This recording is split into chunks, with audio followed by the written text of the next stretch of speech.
young woman had been found guilty of murdering her for insurance money. With us is criminal law expert Ian Allis to reflect on justice policy gaps and protecting the vulnerable. Ian, chilling might not be enough to describe this, but what's your immediate reaction when you read about this story? Afternoon, Hugo, and good afternoon to the viewers as well. Unfortunately, from experience, I've got to say it's not surprising. It's unfortunately becoming a lot more of a norm than people may actually imagine.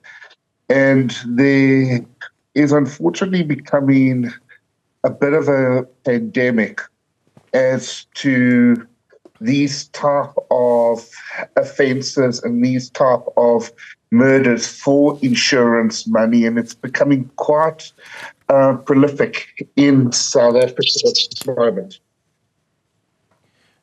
Now, as we unpack this story, some of the things that, telltale signs of the nature of the crime, I'd imagine, and I'm not a criminal law expert, was that Mafani was shot 15 times. Was this the clearest indication that this was a hit? That was one of the clear indications, but there's a lot more to it because realistically, this starts off as more of an investigation by the insurance company into the death than the police to the insurance policy. Because what happens normally in a situation like this, it's a little bit of a reverse issue. Anytime where there is a natural causes or a murder of this nature, there'll always be an autopsy and an inquest. Now, what usually happens is during that time, the family, as was in the case with the adoptive father, tries to cash in the policy. That already creates the red flag, and that's when they start investigating and looking at all the circumstances. Number one, why is there such a high policy against a low-risk person? And from that, then they start taking a look of why was a handicapped individual insured for irrespective of the amount, what was going to be the basis for that, and that's where the immediate red flag comes, more than just the 15.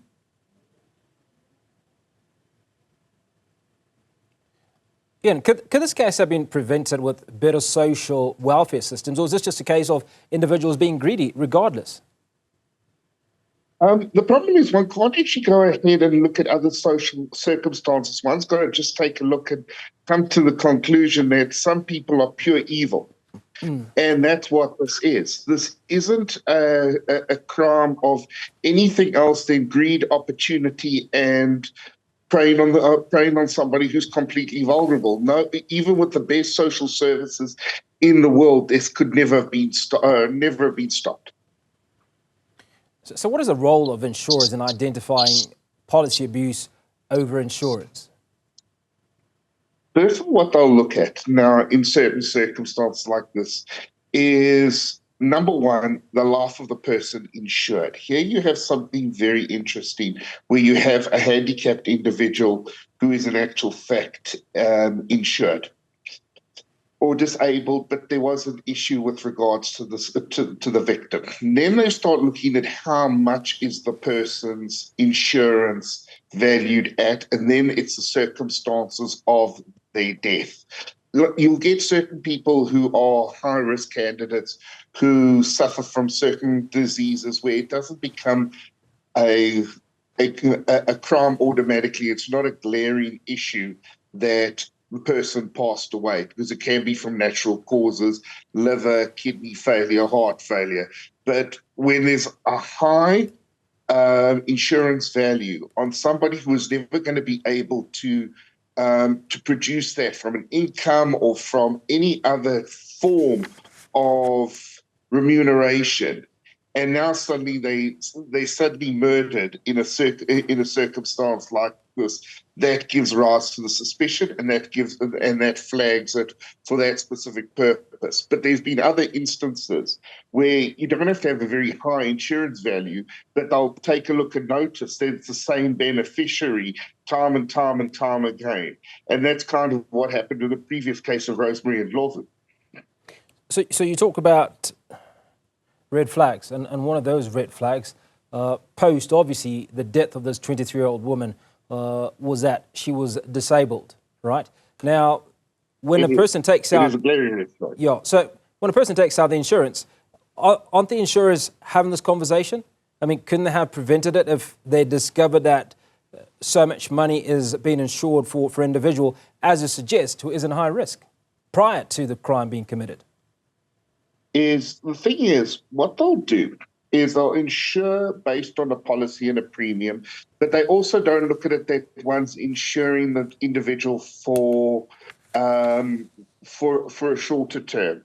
So say, for example, a person's life is insured, let's call it for R1 million odd.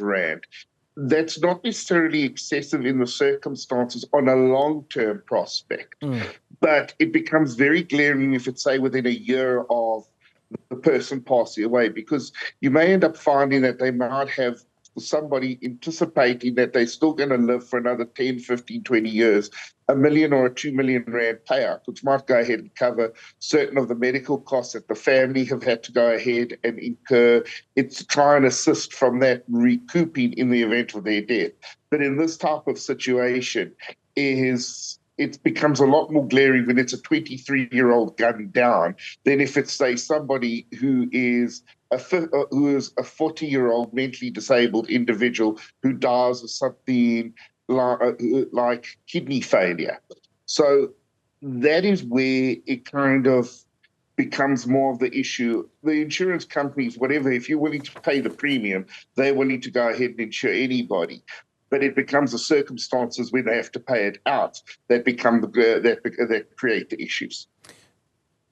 Ian, my final question is around the sentencing of the 4 men who were all found guilty of murder and conspiracy to commit murder. The gunman was given life in prison, while the other 2 accused each received 17 years imprisonment.